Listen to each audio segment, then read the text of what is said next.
I'm Matt Hutcheson with Seed Consultants, and we're here in the Richmond, Indiana area. We're going to look at general crop conditions, give a crop update, and take a look at harvest conditions and what's going on in terms of harvest in this area. We are seeing both corn and soybeans harvested at this time. Soybean harvest is in full swing with a lot of progress being made.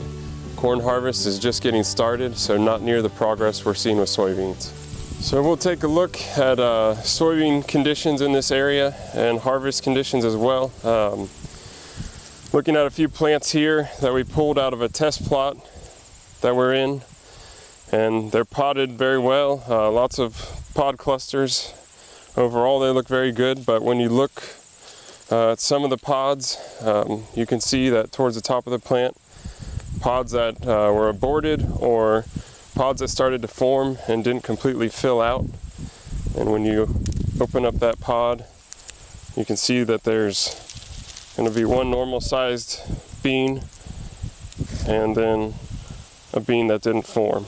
So with the dry weather we've had in this area, we feel that some of the top end yield has been taken out of these fields as a result of the pod fill at the end of the season. Those aborted pods or seeds that didn't completely fill out will affect the overall yield. We are here in a test plot today. The surrounding fields have been harvested, and those fields are averaging in the 50s, so decent yields, but not above average by any means. One thing we look at is varying maturities in soybeans. While we would always recommend you plant maturities that are adapted to your area, it is good to vary your maturities, not planting all the same maturity in one area. If you vary maturity soybeans, they'll mature at different times of the year and take advantage of either late rains for the fuller season maturities, or if we have a hot, dry end of the summer into fall, the earlier maturity soybeans will mature earlier and take advantage of summer rains where they won't see that stress late in the fall.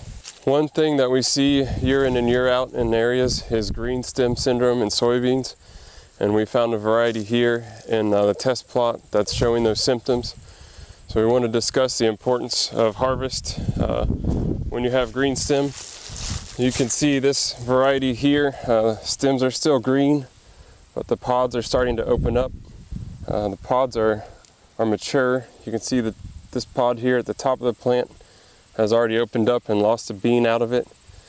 And although the stems are green and it could be difficult to combine, it's important to harvest these plants as soon as possible to avoid any yield loss due to shattering and these pods opening up on their own.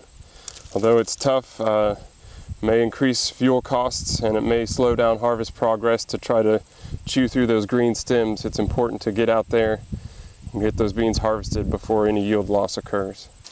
With corn harvest just underway, we are starting to hear some initial yield reports in this area in east central Indiana.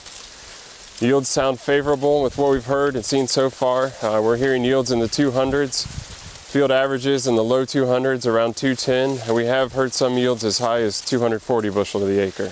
So with those reports, we feel favorable and we feel positive about the coming corn harvest.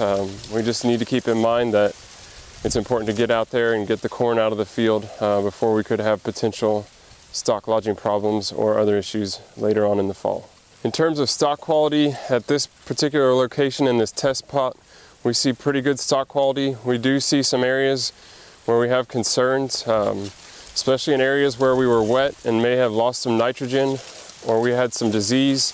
Stock integrity may be questionable, and that's important to keep in mind when you're deciding where to harvest first. You want to go for those fields where you may have a stock issue, where you have weaker stalks, and you want to get that corn out of there before you start to have lodging and corn plants going down. Let's talk about ear quality, test weight, and corn moisture. So one thing we look at here today is varying maturities in this test plot. We have an ear here from 113 day relative maturity hybrid that is at 23% moisture. So I feel most guys are comfortable with harvesting once they get into the low 20s in terms of being able to harvest and economically dry down. So when you get your corn where you feel comfortable and you want to harvest, I think that's an acceptable level. And I think when you get 113-day maturity hybrids in this area drying down well into the low 20s. You need to get out there and start harvest. Just as an example here, we pulled another ear off a 93-day hybrid in this plot. It's farther along in terms of drying. It's not necessarily adapted to this area, but it's in our test plot in one of our demos, and it's much farther along in terms of dry down. It is at 17% moisture. So big difference there in terms of maturities, and if you have varying maturities in your fields, you'll see difference in terms of moisture and dry down. But once you get into that low 20s, it's important to get out there and get that corn harvested. We did have cooler weather towards the end of the growing season in this area, and one concern with that was that may, with the extended growing season, may make the corn wetter at harvest and delay harvest as a result. But there is one positive with an extended growing season. We got an extended grain fill period, and there are some advantages to that. One advantage is kernel depth. You will see deeper kernels. You'll also see better test weights, heavier kernels. So by extending our grain fill period with the cooler temperatures, we may have added some yield in some areas, may have increased test weights, increased grain quality as well. One thing that we've seen in eastern Indiana, similar to other areas of the state, we look at the disease pressure we've had this year on corn hybrids. So we're seeing a few diseases here. One is gray leaf spot. It's identifiable by the lesions with parallel lines. They look like a rectangle. We have also seen some common rust, which when the rust pustules aren't on the leaf, they can be confused, the common rust lesions, with gray leaf spot. But when you're trying to identify gray leaf spot, you need to look for those parallel lines on the sides of the lesion. Another disease that there is some presence of here in east central Indiana is northern corn leaf blight. It's another disease we do see year in and out. Not seeing a lot of lesions here, but you can see the lesion is what they call a cigar-shaped lesion. It looks like it's been rolled on the ends, and we're only really seeing it here on hybrids that have average resistance. The hybrids that have very good resistance, we're not seeing much northern, so there's not a lot of pressure here in this particular area. Thanks for joining us today in the Richmond, Indiana area. As we look forward to the rest of harvest, there are a few key points we need to keep in mind. One thing is the stalk integrity of our cornfields. We feel there are some areas where stalk integrity may be questionable, and it's important to get that cornfield harvested first before we have any stalk lodging issues.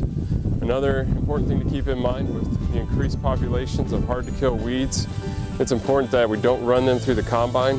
Weed that goes through the combine after it's gone to seed will either be scattered in that field or could be moved to another field. So as part of our weed control program, we need to make sure that those weeds don't get run through the combine and scattered across several fields. Thanks again for watching. Have a safe harvest, and we'll catch up with you at the end of this month.